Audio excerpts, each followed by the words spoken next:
Did I hit the live button? There you go. Oh, there we go. Oh, that took a I minute. was holding a smile until it was becoming fake. I know that took longer than it should have. Okay, welcome in. We are live. It is another episode of Chiropractic is Sexy, and we are so happy to be here. I'm Dr. Paula Ruffin. And I'm Dr. Erica Peabody, and we missed you last week, but it is nice to have like just a little bit of like take one thing off the plate for the week. So glad to be back. Yes. Glad to be back. Actually, even in the office, I'm really glad to be back. I'm always glad to leave and glad to be back. So yeah. Well, and I think according to our title, the body keeps score. What's it telling you? Yep. And the reason we weren't here last week was because Dr. Erica had a much needed vacation. And we also, it was our Independence Day here in the United States. And so I took a little bit of extra time for myself. And so what we want to talk about today is when the body keeps score, we do want to talk about investing in yourself and doing the things that your body is going to be moving you towards health or towards sickness. But also, it isn't always about the doing. Sometimes it's about the not doing and the respecting of the time that you need to rest and rest your brain and rest yourselves physically.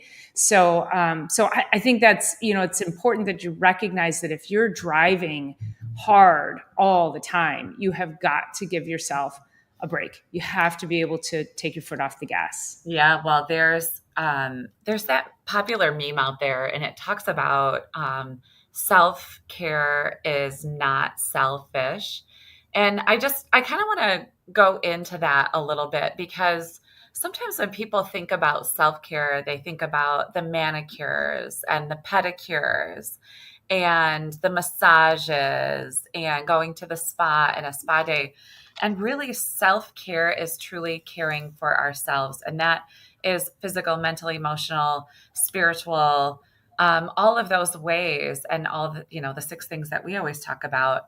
But that for me, so I always take an entire week off at the holidays between Christmas and New Year's. And then I take a week off at Independence Day, mostly because everybody else in our world is kind of moving around their worlds. And, it takes me a long time to turn it off. And as soon as I get back into my element, it goes right back on. So I was watching myself. It took me, I went to a concert first. I went all the way into Chicago. And then I had an Airbnb just in the woods for 4 or 5 days. And it was like, oh my gosh, just stop. I was going to ask, how many days did it take you to feel like you could turn off? So if I stay in town, I can't turn off because of my home. And I have 3 residential properties that I rent out and 2 commercial properties. And one of them is rather large. And I got to tell you guys, it's like torturous on the inside. I meditate regularly. I do all the things. So it took me about a day and a half once I settled into the Airbnb. And one of the ways that I usually settle in and do a lot of care is by walking. And unfortunately, where I was so beautiful. It was land of trails, prairies, and woods. And I don't know how many acres they have, but there's a really nice 5K. So, like 3-ish mile walk around the property. The problem was the ticks are so bad that I took the dogs. They were just happy. Just their little booties are shaking while they're walking and with me. And my little guy, I don't get to get him out in like prairie setting very often. And there were so many ticks on them. There were so many ticks in that area. And I know they're bad in this area anyway. But it ended up that I didn't even get a chance to really do the walking that I'm used to. So my plan is to really make sure that I'm engaging in that regular decompression walks here. It took me a while. And then I came back on Thursday. I, of course, ran right over to my mom's house and had her check my entire head and make sure I don't have any ticks on me. And I didn't, but I took like 12 to 15 off the dogs. And then I showed up to the parade here at the building, which is right in front of the building. And I got to tell you guys, and maybe some of you guys can relate to this. I got here at 9:30. The parade was supposed to start around 10-ish. this is my brain. I should have brought the loppers. I need to pull those weeds. I need to do this. I have this. And it's like, it just starts. So if I don't take that week off, I literally make myself crazy because that monkey doesn't stop. So how do you how do you do it? Like, what does that feel like for you? Well, fortunately, when I go mountain biking, that is such, and I'm doing that at least twice a week now in the summer. And between mountain biking and yoga, but I have to say, mountain biking for me in the summer, it's a whole thing, it's a whole vibe, as you know. And I go to our local state park, and they have this beautiful spring-fed pond. It's a public beach, but it's super clean and it's absolutely beautiful. And I Cool. park there, and I pick the mountain bike trail right up from the parking lot. And then I ride the loop, and then I come back, and then I go and I float in the water. So the whole vibe, first of all, being out in the woods, it's quiet, it's beautiful. I've been riding this particular trail for 30 years. I know every inch of it. And when I go through the trail, it's kind of like you when you go to your Dave Matthews concerts. As I'm going through the trail, these memories of different people that I used to ride with and different things that we would do on the path. And there's this huge oak tree. And every time I pass the oak tree, I get the flood of memories from, way back when we would stop at the oak tree and we'd have our power bars and we would just sit and we'd laugh and we'd run around. And so to me, that is just fuels me with joy. It's like, I don't think of anything else but these incredible memories. And also, as I'm riding, I am constantly expressing gratitude. So when I get finished with that ride, I am just full. Like, I'm full because I'm like, I'm 58 years old and I'm still on my mountain bike. And I remember years ago when I lived in California, I remember I met these two, I'm going to call them older gentlemen. And at the time, Bob, he was like 40 something. And oh my gosh, I forgot. It's going to kill me. I forgot who my other friend was. Anyway, I rode for years with these guys, and he was the other one. He was a little bit older, but I remember going out with Bob and celebrating a ride with his 50th birthday. And that was always something I did too. I was like, I'm going to do some epic ride every year for my birthday. And I remember celebrating a ride with him with his 50th birthday. And he's super strong. He actually was a recovered heroin addict, just super badass human. And I was like, oh, I hope I can still be riding when I'm 50. And I'm like, Heck yeah. So No, I it's great. I find myself expressing gratitude through the whole ride. And I think just that kind of like speaking of gratitude over my body, it just changes my neurology. And then I go and I float in water, and you and I both know how magical water is and beautiful spaces. And so for me to get to do that a couple of times a week through my busy week is like, oh man, it's really amazing. No, that's so great. And one of the things that I had sent, and even with mountain biking, it's like you're moving your body and you're moving all those joints. And I think it's Gary Brecka talks about aging is the constant and continuous pursuit of comfort. And I loved that, and how that we need to choose our heart. And that was one of the things that I had sent. We were texting this week, and it's like, what do we want to talk about? And it's like, you can get off your bike and maybe have a little bit of stiffness and soreness or something. And I know your knees are kind of a thing, but it's also like, that's way better than being stiff and sore because you sat on the couch for too long, or, you're having like thumb pain because you've been scrolling instead of like knee pain because you've been biking. And those are the kinds of choices that we're making on a regular basis. And I have those moments. It's like the present time consciousness. That's what I always loved about mountain biking. I haven't been in years, but because I've been doing other things, but I get that with surfing and snowboarding and also driving my buses. And when I get on in the bus and I'm like an hour in, a lot of times like tears of gratitude of the simple fact that this is our existence. Like that in and of itself is such powerful healing juice. And so when we can speak, like you said, speak gratitude, think gratitude over your entire body. Like, thank goodness my my arms can twist my gears, or thank goodness I can, use my shoulders and my arms and my hands in order to put my buses in gear, or, I can pull up on the back of a surfboat and like ride this wave, like endless wave. It's all those things that we're doing to pursue discomfort so that we are truly living.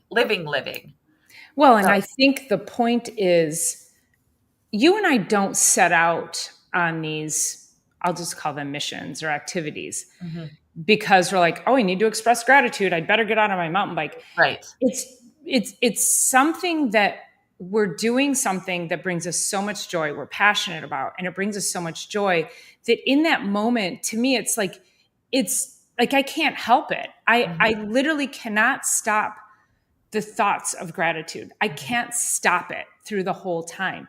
And so I think for people to find a level of joy or find something they're passionate about and really lean into that.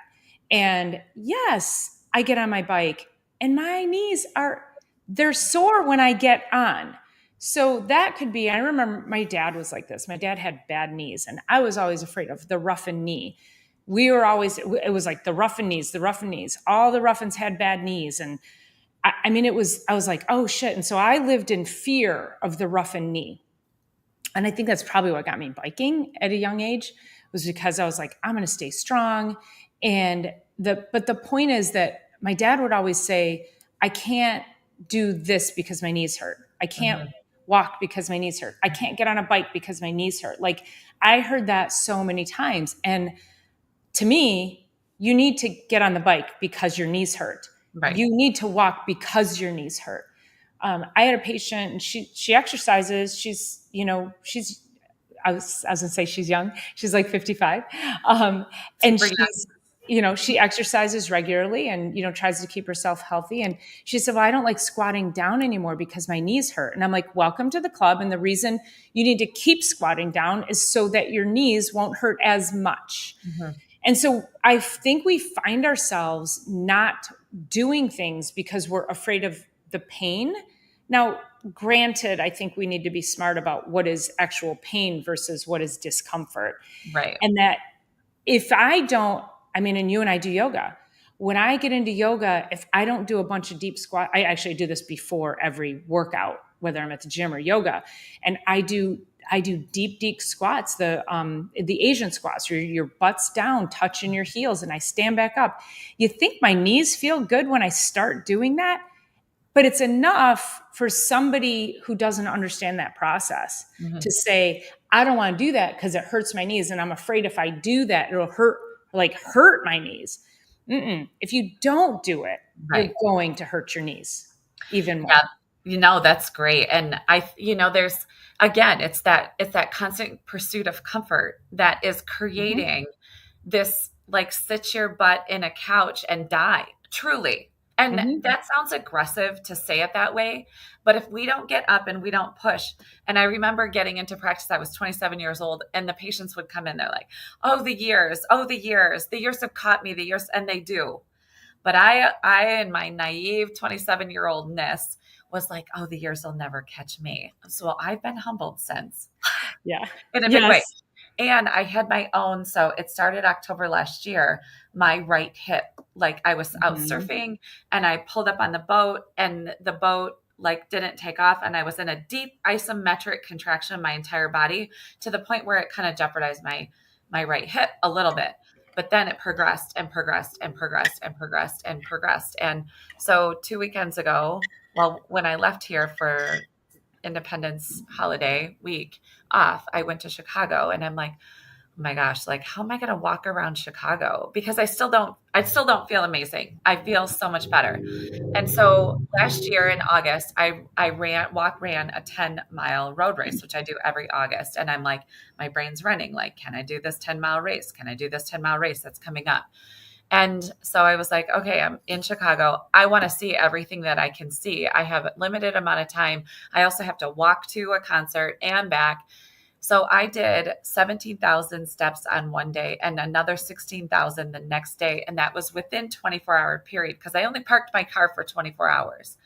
And I was like, and so then the other day I Googled and I was like, how many steps is 10 miles? Well, 10 miles is like 22,000 steps. And if I did over 30,000, then now I'm like doing the math in my head. And because I did those steps, my hip heals through the steps, where initially it doesn't feel amazing. And I'm like, oh my gosh, am I making this worse? Because that's really a question, even in us as healthcare providers, it's really a question in our minds.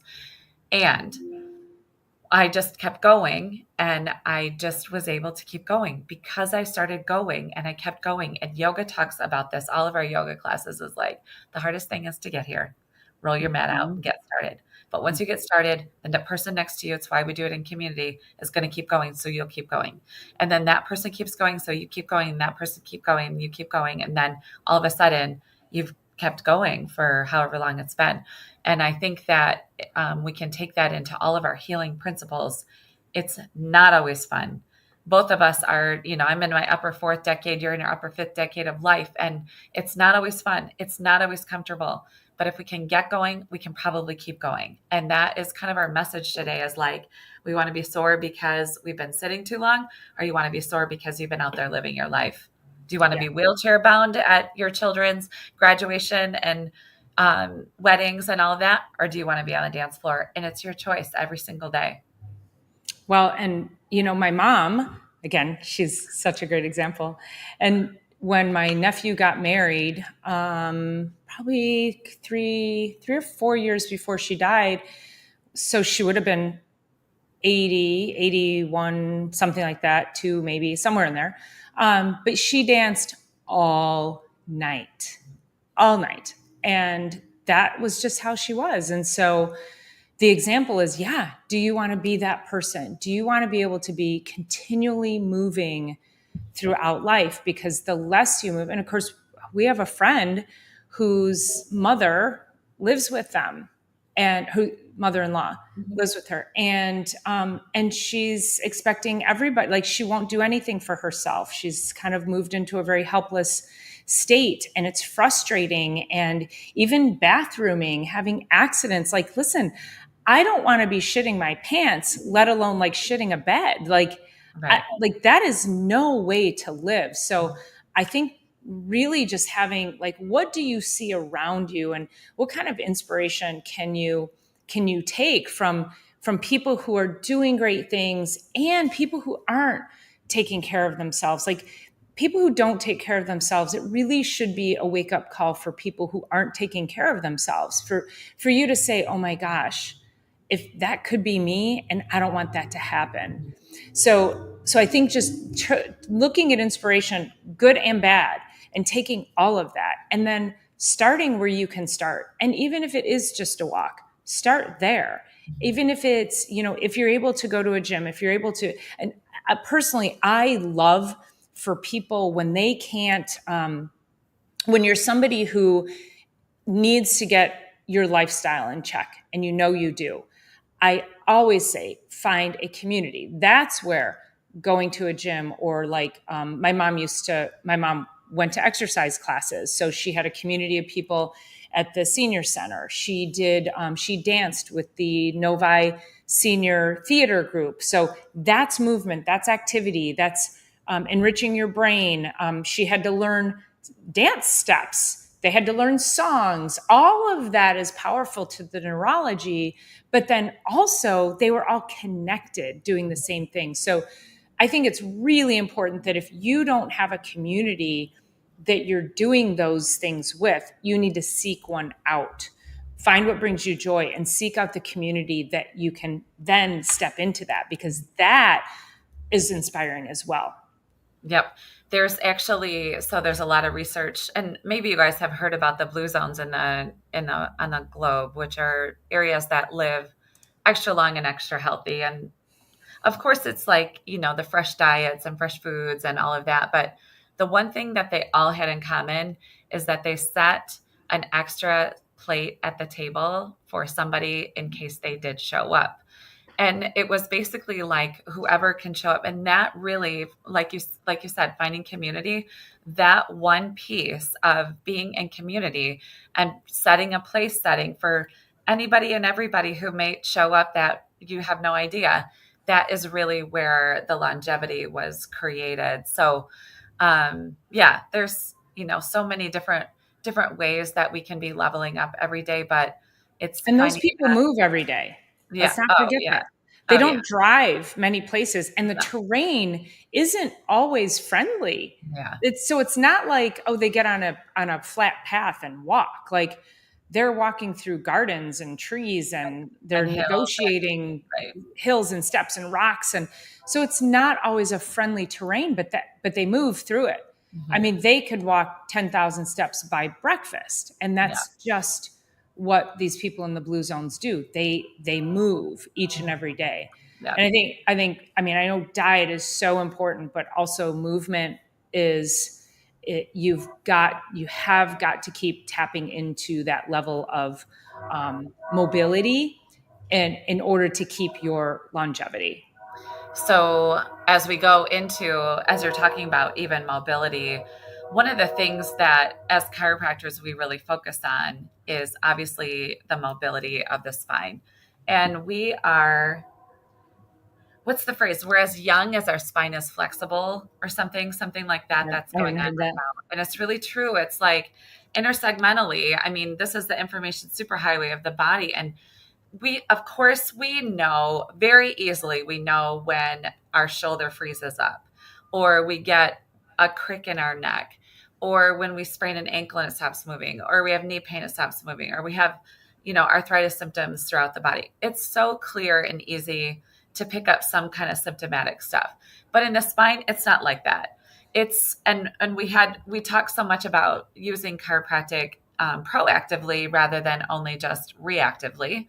And each one of those segments is supposed to be freely movable on top of the other. And so, as chiropractors, we're adjusting the spine in order to maintain the flexibility of the spine, because we are as old as our spine is flexible.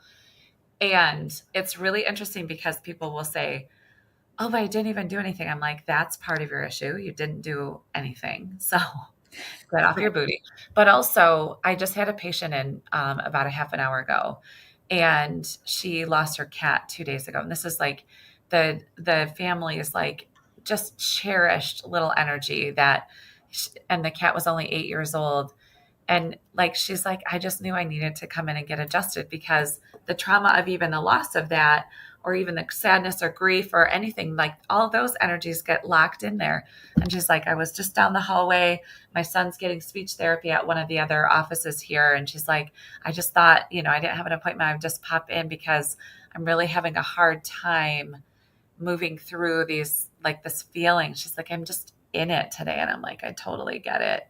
Yeah. And we've had a lot of, like, there was a loss of a dog yesterday, and then loss of like family members over the last couple of weeks. And it's so awesome because people are realizing they need to get in and get their energy moving again, because it just gets like stuck and we get spinning around that. So anyway, intersegmental movement too. Well, and thinking about the movement, the spinal movement, and how much stagnation can be in there. I had a patient this morning right before we came on, and I usually will do a motion study X-ray. So I'll have them bend forward and backwards on their neck, or go side to side in their lower back, so I can see mobility or lack of mobility. And his neck literally like did not arch forward when he looked forward, and it did not arch back. And he's only like 40, I think. Oh, But he's got a snapped spinous process. He's got a lot of trauma in his neck. And so when your spine doesn't move, your spine is supposed to flex, extend, side bend, and rotate. So it has 6 degrees of motion that all work in conjunction with each other. And when you get that kind of we'll just call it locked up stagnation, it's like, and so I always say this, like if you put your hand in front of you like this, and you take your other hand and you squeeze it, squeeze it, squeeze it. And if you look at your hand, you can't really see it here because it looks white. But if you squeeze this hand and you hold this hand in front of you, you'll see it's nice and pink. Squeeze this hand, squeeze it, and then you go like that, and you can see it's white when you open your hand. That compression, that stagnation, there's no blood flow, there's no energy flow going through the spine when you've got all that compression. So as chiropractors, when we come in and we create that movement, we end up doing that. We open that up. We get the flow of energy going, and people just immediately. He hasn't been adjusted, I think he said, in like 2 or 3 years, and with all this trauma, and he's worried now. And he said, "Can you fix it?" And I go, "Well," and he works. He's around, like he can't be here consistently. And I said, "You're going to need to find somebody in your places that you travel." And so we can open up his, I'll just say, energy portal through chiropractic, he's going to feel a whole lot better. So I think it's from a chiropractic perspective. I know people are like, "Oh, neck pain, back pain," but it literally is choking off your nerve supply, your energy, your vital life force that helps everything in your body to function. And so people are like, "Oh, I don't want to move my spine because it hurts." But yet you need to move your spine. You've got to move it in all those directions. All the days. It's so interesting as we start patients under care. So I go through cervical ranges of motion. So with the neck, and it's like flexion, extension, lateral flexion, and rotation. And some people, I'm not kidding you guys, are like this. We'll say, tilt your head this way. That's all they can do. I literally find myself going, when they go like this, I go, I know. I go, "Is that it?" I know. And then they go, What? Like they don't know that this is all they're doing. This is not proper range of motion. And this is one thing, if you're listening out there, if you can see into your blind spot, this is a really, really good way to know just how fixated you are. You should always see a chiropractor, whether you can see in your blind spot or not. So that's not like a qualification, but we literally make safer drivers. People are like, "I haven't even been able to turn my head and look in my blind spot for decades," or whatever it is, for a very, very, very long time. We make safer drivers. I love that statement. We have to talk about that one time, but we should be able to have free motion. And if you don't have it, guess what? Sit in your desk and start doing this and start doing this and start doing this. Like that's as simple as it can start to get. But Dr. Erica, it hurts when I do that. I know. Do it anyway. Keep going. I dove into the lake on, I don't know if it was Saturday or Sunday, but something happened and my head hit weird. And then I did, like, for whatever reason, when I was underwater, I did that. And I was like, "Oh, that was weird." But it's all those little tiny things. Diving into the lake. I did get adjusted on Monday. I love when I watch my list of people coming in, like I can see my waiting list. And when one of my chiropractors is on there, I'm like, yes. And I don't care how busy, I do not care how busy my office is. If one of my chiropractors is in here, I'm going to adjust them. And then I'm going to get on the table and there can be 10 people waiting. I'm getting adjusted because I'm going to be a better chiropractor for everybody else. But I was like, on by Sunday evening, I'm like, "Oh, I can really feel something weird happened in there." But it's like, all I know, I don't care to call it anything. I don't care how it happened. I feel like it started to happen in that moment. But people will say, like, "I want to call it something. I want to label it something. I want to know where it came from." I'm like, we don't care. We care because you're hurting, but we don't care when it started, how it started. We would like to know if it's chronic or if it's acute. Those are important things for us to, but let's just get your spine moving again. That is it. And let the body take care of itself. We don't care. Right. And so when you come in and you've got your labels, my fibromyalgia, my frozen shoulder, my shoulder pain, my whatever, my migraines, when you are owning those things, and I think we've talked about this before, is if you catch yourself saying my, you have to stop. Yeah. Because when you own that kind of a thing, you're continuing to keep it and save it in your neurology, and you have got to let it go. You can no longer own it. In fact, I would challenge you and ask you, invite it to leave. Invite it to leave. I heard this concept years ago. It might have been a Wayne Dyer thing. I don't remember, but it was, if you have something going on in your body, some kind of illness, some kind of ache, pain, anything, you invite it to leave and just say, you serve your purpose. You have no purpose here anymore, and you may leave. And you just invite these things to leave your body. Because if you think about that, what are we doing all the time? We're inviting them to stay.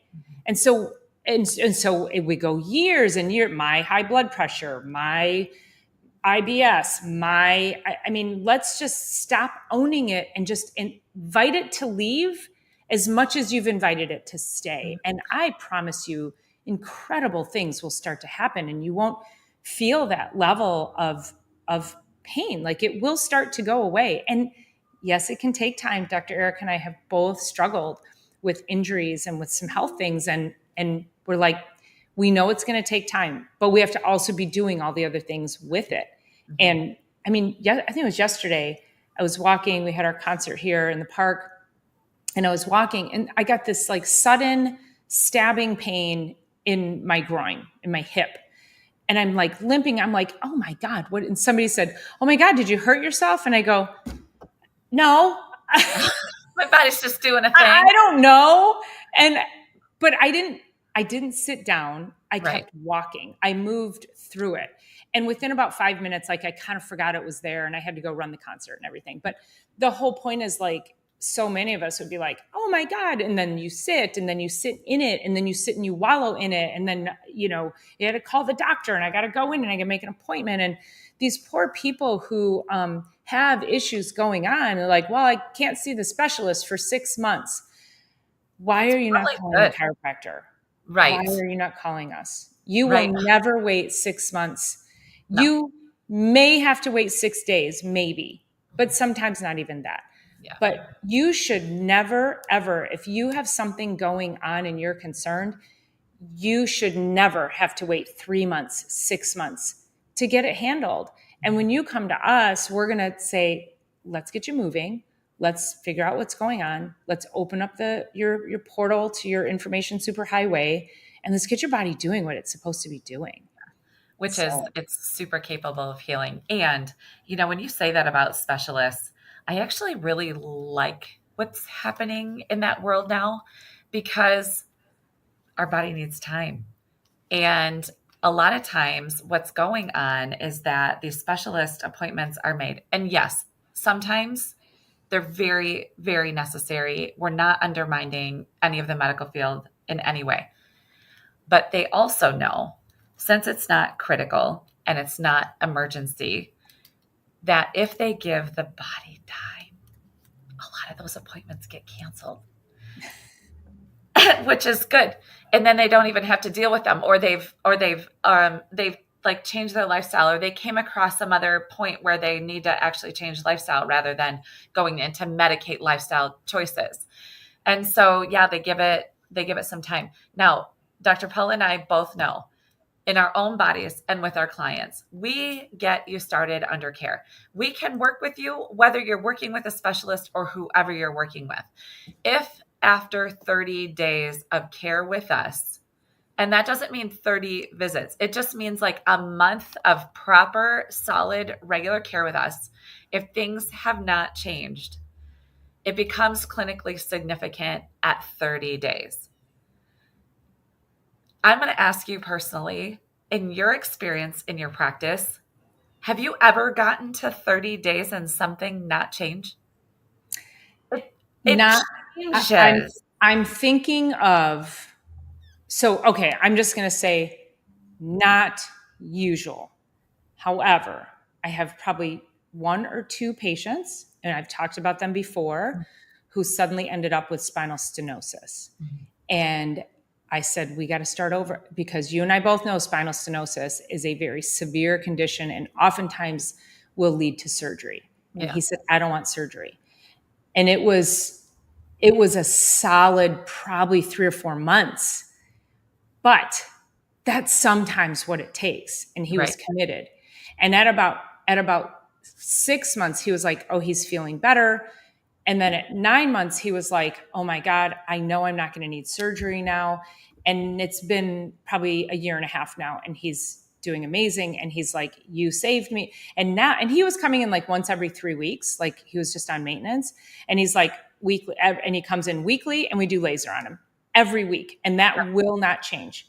Yep. because he knows that that's what's going to keep him. Now, that's not the norm. That is Right. out of the norm. So what Dr. Erica is saying is that most of the time, 95% of the time, within about 2 weeks, Mhm. you're like, oh my God, Changing. why They didn't I do cannot this before? believe, I know they cannot believe how long they've waited Yeah. and stayed out of the office because of whatever concept they have about chiropractic care. I was just looking back because I have a patient with spinal stenosis too. She started with me July 26th of 2005. Now I opened my practice in March of that year. She's been with me for that long. She's had 632 visits at this point. I can see them. And we just keep her out from under the knife. Yeah. Yeah. She Let me would see how have. many. Yep, she is. She worked for GM. She sat long hours for a lot of Mhm. years. She's been retired for maybe like 5 or 6 years at this point. 632 visits over 20 years Yeah. time, and I don't know what the math turns out to be, but she's on a 3 times a month schedule. She doesn't always make it in, so sometimes it'll be she's in 1 to 3 times a month. She pays for 3 visits because that's how we have her set up, and she's been like that paying out of pocket for care for 632 visits, Mhm. and we make it affordable, and for her to get in we make it efficient, and I can tell you 100%, you can mark my words, I have kept her off of the surgical table, out from under the knife. And Doesn't that feel good? yeah, it's just because we Mhm. keep people moving. Yeah. And so she could have chosen, so the body keeps score, right? And what is it telling you? It was our real question today. Or the pain is created from sitting your booty on the couch, or it's created from doing this. Is it always comfortable to come in and get adjusted? No. However, it is worth every single adjustment to have a little bit of discomfort to keep you out from under a knife that once they cut, they can't uncut. Once you do that, you can't undo it ever. And we're never the same. That's 2 words. Ever. uh, Uh, uh, ver, yeah, ever. So anyway, it's those kinds of things that we're seeing on a daily basis, which is literally why we're here every week. So Mhm. that we can talk to you about what is going on and why and how, what we're doing personally, and give you a few actionable tips on your side. So, Yeah, and and I want to ask the question because our last couple of podcasts we talked about your health score, if it was your yeah, credit score, and we've been having that conversation. And so let's just leave by asking the question: if your body is keeping score right now, let's say it's 0 to 100. yeah, We'll just use a random number, 100. Where is your body landing? Where's your body? Like, really be honest with yourself and rate your life from your physical, your mental, emotional, your dietary, your sleep, your what else am I missing? Physical, mental, emotional, sleep, yeah, hydration. yeah. Rate yourself. Like, think about all the areas of your life as if you had a wheel and each area of your life was a spoke on a wheel. Would your wheel be round or would it be crooked? Mhm. And that's the score. And where would your score be? Are you at 100%? And listen, you guys, we're not at 100%, No, but we're aware of all the things that we do. And like Dr. Erica said, like she was like, oh, I need to make sure that I'm stepping into this. I'm like, it was 4th of July weekend. Like I knew I was going to be like having some cocktails and I still exercise, but I knew that like that was going to derail my diet a little bit. And so I was like, well, I have to lean into all the extra things before and after. That was my preset and my post set. mhm. So it's how do you pay attention to what you are putting in your body, what you're doing to your body? So what's the score? Are you adding to that? If you get to 100, like, can you reach 100% capacity? Or if you can't reach 100%, which I don't think any of us can realistically, you should be striving. You should really be like moving towards 100%. And think about that. So if you don't move, if you're like, oh, my knees hurt and I don't want to go up those stairs anymore, guess what? You're probably Go. not going to be able to climb stairs. Yeah, go up those stairs. Yeah, Yeah, there's. go up the stairs. I know I had a patient before I left, and she was like, "What can I do?" She's like, "I go up the stairs at my house once a week," and I'm like, "You need to go up them multiple times a day. They're for you. They're right there for you. There's no excuse not to. But if you can get up them regularly every single day, multiple times, it's a really simple thing to be able to make sure that you can get up the next set of stairs. I showed a video, I sent a video to a friend of mine who happens to be a chiropractor. And because we were talking about flexibility and movement, and I said, "Oh, yeah, I just posted this video." And I was doing plyometrics. And plyometrics are when you're flat on the floor and you jump like it's a box jump. So you bound up and you jump. And then I was jumping down and I was landing soft. But I think it's still really important to get that impact as well. So I wasn't coming down on it. I was doing it right. We'll just say that. But he said to me, "Oh my God, if you keep doing that, you're going to hurt your knees." And I said, "The reason I do it is so I don't hurt my knees." And yeah, it's an intense exercise. And I'm doing a deep squat. I'm doing a deep squat and I'm bounding up and I'm jumping and I'm landing and then I'm bounding and I'm jumping back down. And I do that so I can continue to climb stairs, so I continue to do the things I love, so I can have strong knees and strong legs and a strong body, so that God forbid I fall, which is something that most 50-something women have said to me at some point, "I'm afraid of falling." That has never entered my mind, ever. Knock on wood. And it's really sad that in women in their 50s, and I don't know about their 40s, but certainly in their 50s, they're like, "I'm afraid to fall. I'm having trouble going up steps." I had that conversation with somebody a couple weeks ago. So we just want to ask, where is your score landing today? And what are you going to do about it?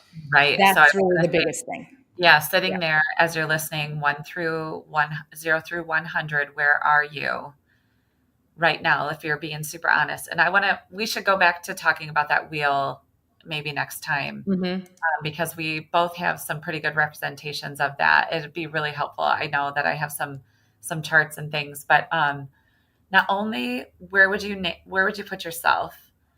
What are 3 small things you could do in this moment? Deep breath, glass of water, get up, move, stretch, something so simple that could make sure your trajectory is going in the right way. So what's your score? What's your health score? What are you feeling? How have you done?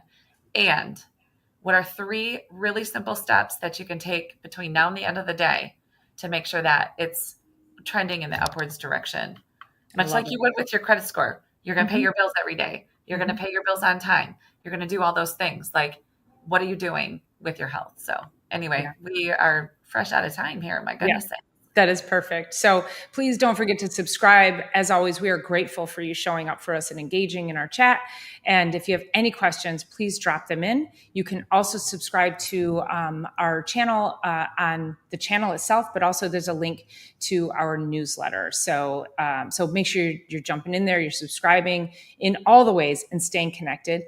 And otherwise, we'll see you guys here next Thursday at 1:00. Have a great week.